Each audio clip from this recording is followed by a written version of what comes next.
On reçoit ce matin Marc-André Grenon de la municipalité ainsi qu'André Boudreau qui vont nous faire une présentation des activités à surveiller cet automne, mais aussi au courant de l'année.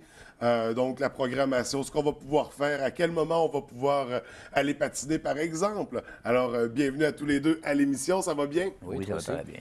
Écoutez, on va commencer tout de suite, tomber dans la programmation d'activités.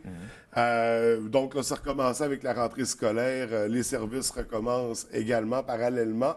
On sait qu'à l'Arena, il se passe beaucoup de choses depuis qu'on a deux glaces. Oui. Beaucoup de possibilités qui s'offrent à nous aussi. En partant, est-ce qu'on propose des nouveautés cette année au Centre Jean-Claude Tremblay? Oui, premièrement, avant de parler du tournoi féminin qui arrive d'ici 3 semaines, là, du 10 au 12 octobre, dans nos deux glaces, c'est provincial. Un total entre une vingtaine d'équipes, là, ça va 18 à 20 équipes, mais la plupart de l'extérieur. Fait que pour l'arrondissement et pour la région, là, c'est quand même assez bon. Là. Oui. On parle de plusieurs personnes de l'extérieur, donc des dépenses. Là. Puis avant ça, par contre, on a quand même reçu au mois d'août un tournoi, fin août, début septembre, tournoi des Chevaliers. Fait que nos arénas sont beaucoup convoités. Ouais. Puis là, on s'en vient avec le féminin qui arrive cette année. Il avait fait une demande l'année passée et on l'a eu. Ensuite, le Midget Espoir, qui a une trentaine d'équipes, dont 29 équipes de l'extérieur. Fait qu'encore là, eux autres, ils reviennent pour une troisième année. Ça, c'est en novembre, du 20 au 24 novembre. Le féminin, là, qui s'en vient dans 3 semaines, Madame Gagnon devait être avec nous, mais elle a dû s'absenter pour une raison professionnelle. Là. Mais je veux dire, il y a beaucoup de travail en arrière de ça. Il va y avoir un happening aussi. Il n'y a pas juste des matchs de hockey. Il va y avoir un immense chapiteau dans le stationnement. OK. Un 40-60 avec des kiosques. Hockey Québec va être là. Il va y avoir 3 joueuses d'équipe canadienne féminine, dont On élargit vraiment le Toilette. cadre de l'événement. Là. Ça Oui, devient, oui, c'est majeur. Ouais. Oui, c'est majeur. Oui, c'est majeur. Et Puis, ça, on parle d'un tournoi de hockey féminin. Est-ce que ouais. ça s'inscrit déjà dans une série de tournois? J'imagine qu'à chaque année, ils reproduisent d'un endroit à l'autre ce même événement-là. Exactement. Ça- Ce tournoi-là, ça existe depuis plusieurs années. C'est du féminin. C'est la première fois que ça va se faire ici, dans la région Saguenay-Lac-Saint-Jean. On est content de le recevoir. C'est sûr que c'est des jeunes de 15-16 ans. OK. C'est des jeunes qui aspirent à aller jouer pour l'équipe nationale du Québec ou encore l'équipe Canada. C'est Donc, du gros calibre. C'est là. du gros pas calibre du de hockey, hockey. ouais. C'est pas du calibre de A ou de ces choses-là. C'est du 2A, c'est peut-être du 3A. C'est des jeunes qui aspirent à s'en aller au niveau national. Et est-ce qu'on a une équipe régionale Oui. qui va nous représenter? On a une équipe régionale du Saguenay-Lac-Saint-Jean. C'est la seule équipe. Le reste de toutes les autres équipes, les 18 autres équipes, c'est tout de l'extérieur de la région. Donc, comme disait Marc-André tout à l'heure, les retombées économiques pour cette fin de semaine-là vont être assez très bonnes, même pour les majeur. commerces et toutes les gens de chez nous. Ouais. C'est Absolument. impressionnant. Hein? C'est impressionnant de voir là, le calibre. Là. Des fois, les gens disent non, venez Non, voir. faut là. pas Venez voir. c'est ça. Venez voir. C'est un mythe de croire Ouais. que les filles Également. ont moins de... Puis il va y avoir les un filles gros sont excellentes, calibre le ouais. samedi soir. Le Il y a une samedi soir, c'est présentation d'un collégial. match collégial féminin. OK. Fait que Ça, t'en c'est as tout pas de manqué. suite après, là, ils s'en vont au national avec ça, là, OK. ces jeunes filles-là. Puis Fait- ils ont fait- des recruteurs qui viennent toute la fin de semaine, qui vont être avec nous autres. Eux, ils viennent chercher des filles de 14, 15, 16 ans. Ils leur demandent d'aller au cégep, de leur cégep, soit à Rivière-du-Loup, soit à Québec, soit à Montréal. Ils font du recrutement exactement comme les agents au niveau masculin. Donc, un événement important pour nous, mais important pour les joueuses aussi. Absolument. Donc, Magence, donc c'est un incontournable. On a parlé dans 3 semaines. Les dates exactes, est-ce qu'on... Le 9 octobre est la conférence de presse qui va Ouais. avoir lieu à l'Arena. Et le 10, 11, 12, les matchs là, du vendredi au dimanche. Là, les deux arénas sont convoités. Donc, un tournoi qui va vraiment valoir la peine d'aller voir. Au travers de tout ça, on parlait de Midget Espoir pour le mois de novembre, Oui, qui restive cette Et année. voilà. Puis il faut dire aussi qu'on a une soixantaine de bénévoles de la Ligue de hockey du matin qu'André là, dirige avec sa gang. Là. Exact. C'est quand même assez majeur, Mais- 60 bénévoles. Mais ça, c'est de Il appelle tous pour les faire événements du de hockey bénévolat. On est là. Vous êtes toujours présent, l'équipe On de est là. bénévoles. Ouais, c'est- l'équipe, ouais. Et ça vient d'où, cette passion-là, de vouloir s'impliquer dans le milieu du hockey? Écoutez, on est des gens à la retraite. À 90 de ces gens-là, on est à la retraite. Et puis, on s'amuse à jouer au hockey. On s'est formé un genre de club social avec ça. On a dit, qu'est-ce qu'on ferait si on avait pensé de faire un tournoi au départ. Ça fait 12 ans qu'il existe. On avait dit, si on fait des sous avec ça, ben, on s'est trouvé quelqu'un à les donner. Nous autres, c'est la Maison des Jeunes. Puis ça a continué comme ça. Après ça, ben, on a Marc-André ici qui est très, très, très important pour nous autres, dans le sens que il est venu s'incorporer avec nous autres. Il nous a offert des fois pouvez-vous faire du bénévolat pour aider la ville, ces choses-là. On a rentré là-dedans. Puis depuis ce temps-là, ben, on est associé avec Marc. Et puis, s'il y a des événements que la ville a besoin, on est ici. Ça fait qu'on fait Pierre Lavoie, on fait tout ce qui est organisation qu'on peut aider. Les congrès. Ouais, on peut aider. Ça fait qu'on aide. Puis l'argent qu'on reçoit, on la donne à des jeunes ou à toutes sortes d'activités humanitaires qui ont besoin. Maison des familles. Maison des familles, n'importe quoi. Je pense pas que tous les arénas, il y a autant d'implications que ça partout au Québec. Je pense qu'on doit être un modèle à suivre ici. Parce que d'un événement à l'autre, il y a toute une équipe dynamique de gens passionnés qui le font avec plaisir. Ça a pas l'air d'une tâche. Ça a pas l'air de... Un exemple, le Midget Espoir, on va en parler au mois de novembre. Quand ils ont fait la demande, le programme de développement Espoir, le tournoi, il avait toujours lieu dans les alentours de Montréal, Chaudière-Appalaches, Outaouais, dans ces coins-là, dans un gros centre. Puis ils ont pris la chance de venir à Saguenay. Et les gens, là, on dirait qu'ils s'en passent plus. Fait que, le meilleur ils arrivent ici, ils sont encadrés. Ils sont encadrés. La barre est haute. Ah, absolument. Chapeau, félicitations. On le voit d'un événement à l'autre au centre Jean-Claude Tremblay, puis on sent cette énergie-là. Ça donne envie de participer, ça donne envie de... Il y a vraiment une ambiance qui se crée. Il y a des gens qui viennent se greffer à nous. Là. On ne le demande pas. Ils viennent nous trouver. Hey, on pourrait-tu travailler avec vous autres? C'est le fun. Justement, comment procéder? Là? Il y a peut-être quelqu'un ce matin que ça sonne une cloche, puis wow, j'ai envie de faire partie de cette belle famille. C'est facile. On est toujours à l'Arena. On est presque toujours. On joue 3 fois par semaine au hockey, donc on est là le matin. Si les gens viennent faire un tour, ils nous appellent, ils appellent Marc au bureau ou ils m'appellent chez moi, puis c'est comme ça. Aussi simple que ça. On a 80 bénévoles prêts à faire des choses. Wow. Wow, félicitations, vraiment. Vous avez établi quelque chose d'impressionnant. C'est le groupe. C'est le groupe, c'est un réveil d'équipe. Et là, ça, c'est les gros événements à surveiller, bien sûr.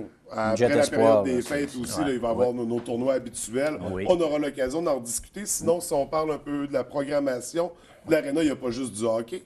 On pratique d'autres sports aussi. À quoi il faut s'attendre? On s'attend. Le hockey mineur, cette année, une hausse importante. Beaucoup de jeunes. Donc, là, il commence à avoir l'impact de la deuxième glace. Les horaires sont plus adaptables, disons, aux horaires d'école et de travail des parents. Oui, non, c'est majeur. Beaucoup de ligues. Moi, là, mes arénas sont complètes, sont au bouchon. C'est jusqu'à minuit le soir. Beaucoup d'adultes. Le hockey, on est vraiment... Ça a toujours été bon, le hockey. Mais on dirait vraiment là, qu'on est dans une... En tout cas, à la baie, là, nous autres, c'est plein, là. Ça déborde. On a le patinage artistique qui est encore très fort. Le patinage de vitesse aussi, ça va bien. Le patinage de vitesse qui est de plus en plus populaire également. Avec Valérie. On a des grands noms dans la région. C'est plaisant pour ça. Tu as le tournoi Pee-Wee encore qui s'en vient. Je sais que la gang qui s'occupe du tournoi, elle travaille déjà très fort pour accueillir. Le tournoi va bien depuis 3-4 ans, toujours bien été, mais là, on est dans nos... Avec la deuxième aréna, les gens, ils veulent venir à Saguenay. Ça, c'est certain.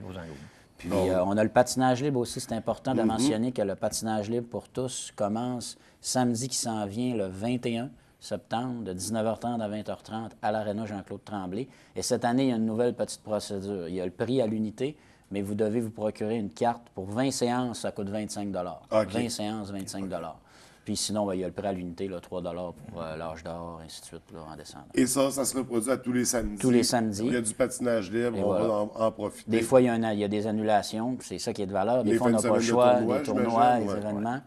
Puis on aimerait aussi parler en décembre, le patinage familial qui revient encore une fois avec la gang du matin, des bénévoles, jeux gonflables, on amuse les jeunes, mascottes, des prix... le 27 décembre. Oui, puis cette année, on va essayer d'aller chercher les gens de la base militaire.